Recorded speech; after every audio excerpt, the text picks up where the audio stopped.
What's up, boys? Welcome back to Mike G's Garage. Thank you for joining me today. Do me a favor and hit the like button right now. We got an exciting one today. Look what we got. We got this bad boy right here. Now let's do an unboxing real quick.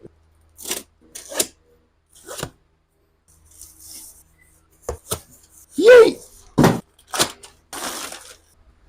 Finally got the turbo manifold. Look how pretty that thing is, boy.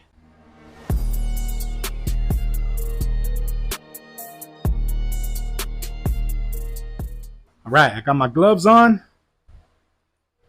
Well, I got one glove on. Hold on, cut. You didn't think I was going to do any work without a young crispy, did you?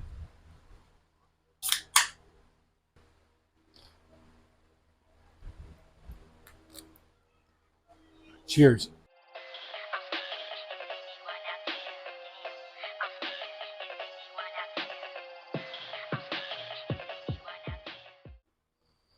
All right, got that thing all on there. Now, let's clock this turbo. So I'm pretty much just gonna get it pretty much where I think it's gonna be. So how you do that is you loosen these 13 millimeter bolts all the way around, and I'll show you right now once I get them loosened. I got all the bolts loose all the way around it. So now the middle one should turn. I think it needs to be a little bit looser.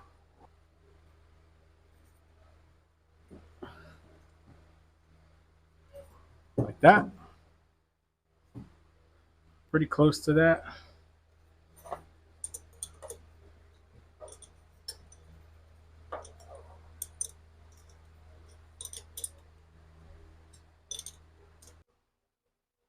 Got the turbo installed on the manifold.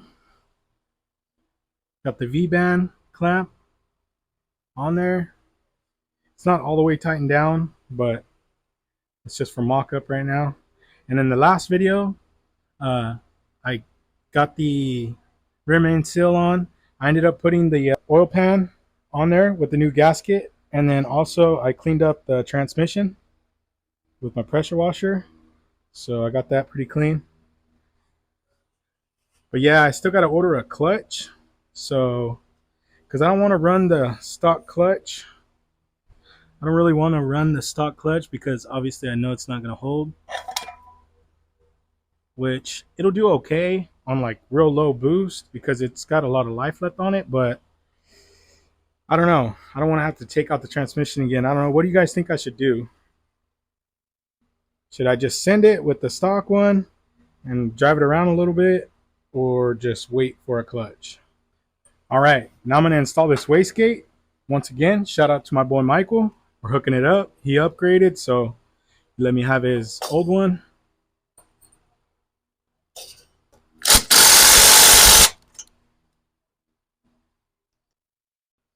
All right, so this thing's kind of a piece of junk.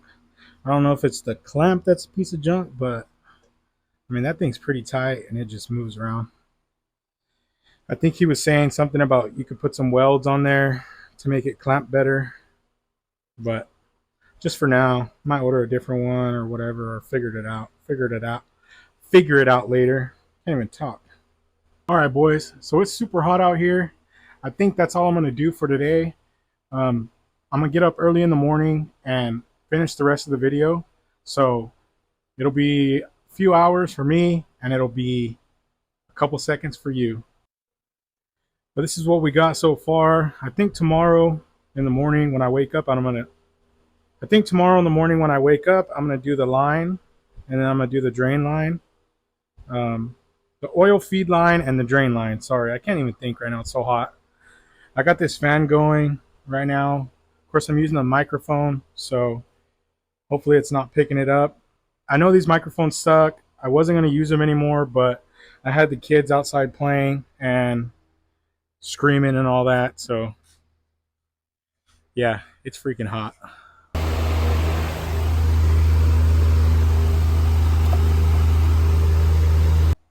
Looking like a whole weirdo. How am I looking like a whole weirdo?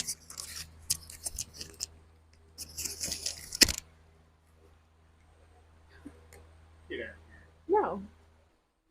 All right, boys, we're back. 9:35 p.m. Same day. Rested a little bit. Now let's hook up this oil feed line. So this is going to go on the back of the block where the oil pressure sensor would go. It's going to be blocked off here. Oil pressure sensor is going to go here, and the oil feed line is going to go there. I am going to put a little bit of RTV on each one of these fittings, so hopefully helps it not leak, because I know these leak sometimes.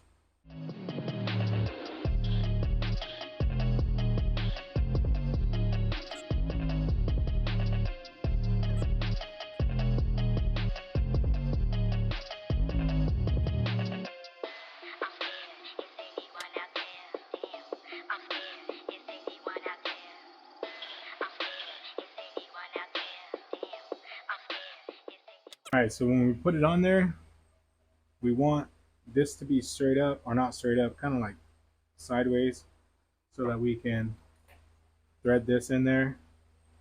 So yeah, I'm just gonna put this in the back of the block, tighten it up. All right, we got it all tightened down. This one's loosely on there, just for now, because I know I'm gonna have to take it back off. So now what we have to do is the drain,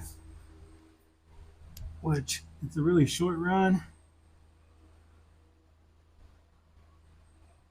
I wish I had two straights, but I'm gonna have to go like 45 to maybe a straight, but we'll see.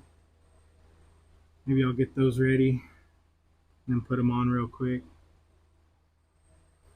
All right, boys, this is what we got. I think I'm gonna go at the 45 here, and then we'll knock that straight on this side.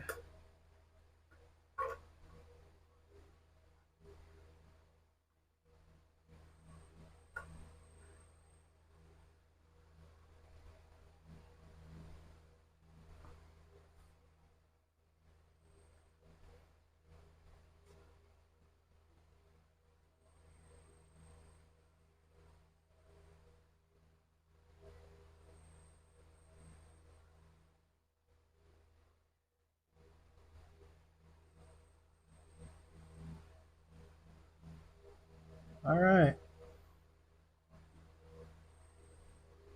I guess it's all downhill, kind of, for the most part. Be all right. And the coupling is going to go like right here. Should have enough room. Yes, sir. All right, boys. I already cracked open a Young Crispy. It's the next day. I want to end this vlog off with at least going to pick up some parts from my boy. So we're not going to be installing any parts, but hopefully we'll pick up some. All right, guys, just got back from my homie's house. Let's see what we got. This is what we got. We got an intercooler. We got a 4-bar speed factory map sensor. Gonna need that to run more boost. AEM fuel rail with the AEM fuel pressure regulator. Gave me this oil pressure gauge, and I got a AEM wideband gauge with the sensor right here. So those are all the things that gonna need. Now we're that much closer. Now all I really need is a clutch and an intercooler piping kit. So that's gonna be it for that video, guys. Thank you guys for watching, and we'll see you on the next one.